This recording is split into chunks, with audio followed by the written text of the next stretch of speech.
अस्सलाम वालेकुम। इंसानी जिस्म में 80 से 90% बीमारियों की शुरुआत हमारे पेट से ही होती है, और वो भी तब जब हमारे खाए हुए खाने का हाजमा ना हो या फिर हमारे खाने का तरीका ही गलत हो। यानी कि अगर आप अपने डाइजेस्टिव सिस्टम को समझ लेते हैं तो ऐसे चांसेस हैं कि आपको इससे मुताल्लिक इन फ्यूचर कोई भी मसाइल ना हो। तो आप इस वीडियो से जुड़े रहें क्योंकि ये वीडियो आपकी हेल्दी बॉडी को मेंटेन रखने में बहुत ही मदद करेगा। तो पहले हम ये समझ लेते हैं कि हमारी बॉडी में खाने का हाजमा कैसे होता है और हमारा खाना पेट में सड़ने कैसे लगता है। हम में से ज्यादातर लोगों को ऐसा लगता है कि खाना हमारे पेट में हजम होता है, लेकिन सच बात ये है कि खाना हमारे मुंह से ही हजम होना शुरू हो जाता है। तो जब हमारे दांत खाने को छोटे छोटे टुकड़ों में काटने का काम करते हैं तो मुंह में मौजूद सलाइवा खाने में मौजूद स्टार्च को तोड़ता है। इसीलिए अगर आप स्टार्च वाली डाइट या फिर आलू खा रहे हैं तो इसका एक बड़ा हिस्सा आपके मुंह में ही डाइजेस्ट हो जाता है। इसीलिए खाने को अच्छे तरीके से चबाकर खाना चाहिए, क्योंकि जब आप खाने को अच्छे तरीके से चबाकर खाने लगते हो तो खाना आपके एसोफेगस से होकर आपके पेट में जाता है। एक बार खाना आपके पेट में पहुंच गया तो आपके पेट में 3 एंजाइम्स रिलीज होते हैं, हाइड्रोक्लोरिक एसिड, म्यूकस और पेप्सिन। पेप्सिन आपके खाने में मौजूद प्रोटीन को डाइजेस्ट करने में मदद करता है, लेकिन पेप्सिन को काम करने के लिए एक एसिडिक मीडियम की जरूरत होती है और ये एसिडिक मीडियम हाइड्रोक्लोरिक एसिड मुहैया करता है। अब क्योंकि हाइड्रोक्लोरिक एसिड एक बहुत ही पावरफुल एसिड है, ये आपके पेट को काट भी सकता है। इसीलिए आपके पेट में म्यूकस भी रिलीज होता है जो आपके पेट की अंदरूनी वॉल्स को चारों तरफ से घेर लेता है और इसे प्रोटेक्ट करता है। अगर आपके पेट में म्यूकस ही कम हो जाए या फिर हाइड्रोक्लोरिक एसिड बढ़ जाए तो ये एसिड हमारे पेट की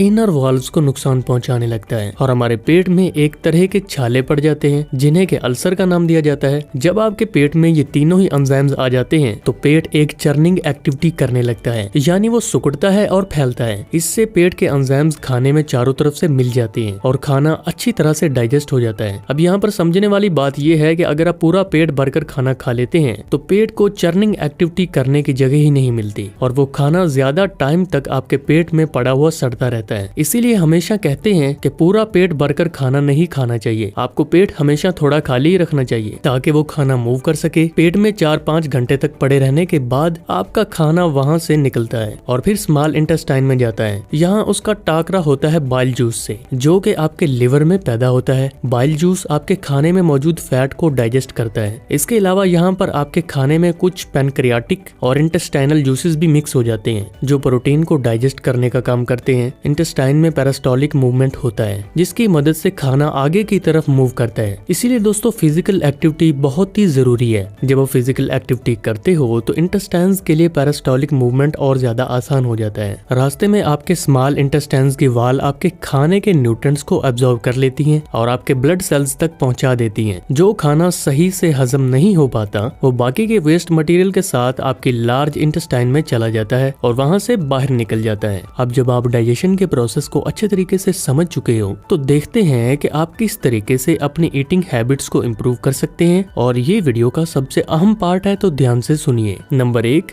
अपने खाने को अच्छे तरीके से चबाएं। जैसा कि हमने देखा कि आपके खाने का डाइजेशन मुंह से ही शुरू हो जाता है। अगर आप खाने को अच्छे तरीके से चबाओगे नहीं तो आपके खाने में मौजूद स्टार्च का डाइजेशन अच्छे से नहीं होगा। इसके अलावा हमने जाना कि आपका पेट एक चर्निंग एक्टिविटी करता है जिससे पेट के सारे एंजाइम्स खाने में अच्छे तरीके से मिक्स हो जाते हैं। जरा इमेजिन करें कि आपने खाने को अच्छे तरीके से चबाया ही नहीं और आपके पेट में कुछ सॉलिड फूड पार्टिकल्स चले गए। ऐसे में वो एंजाइम्स आपके खाने में अच्छे तरीके से मिक्स नहीं हो पाएंगे और वो सॉलिड फूड अच्छे से डाइजेस्ट नहीं होगी। इसके अलावा वो आपके स्मॉल इंटेस्टाइन में भी अच्छे तरीके से एब्जॉर्ब नहीं होगी, यानी आपको इस खाने में से मौजूद न्यूट्रिएंट्स जो मिलने चाहिए थे वो नहीं मिल पाएंगे। तो आपको इसे खाने या ना खाने का कोई फायदा ही नहीं हुआ। इसीलिए अपने खाने को अच्छे तरीके से चबाकर खाएं। तिब के मुताबिक आपको अपने खाने को कम से कम 32 बार अच्छे तरीके से चबाना चाहिए ताकि सॉलिड फूड पार्टिकल्स अच्छे तरीके से ब्रेक हो जाएं और इसमें सलाइवा अच्छे तरीके से मिक्स हो जाए। यानी एक तरह से आपको अपना खाना खाना नहीं बल्कि पीना चाहिए। आपको अपने खाना इतने अच्छे से चबाना चाहिए कि वो मुंह में ही एक लिक्विड बन जाए। नंबर 2,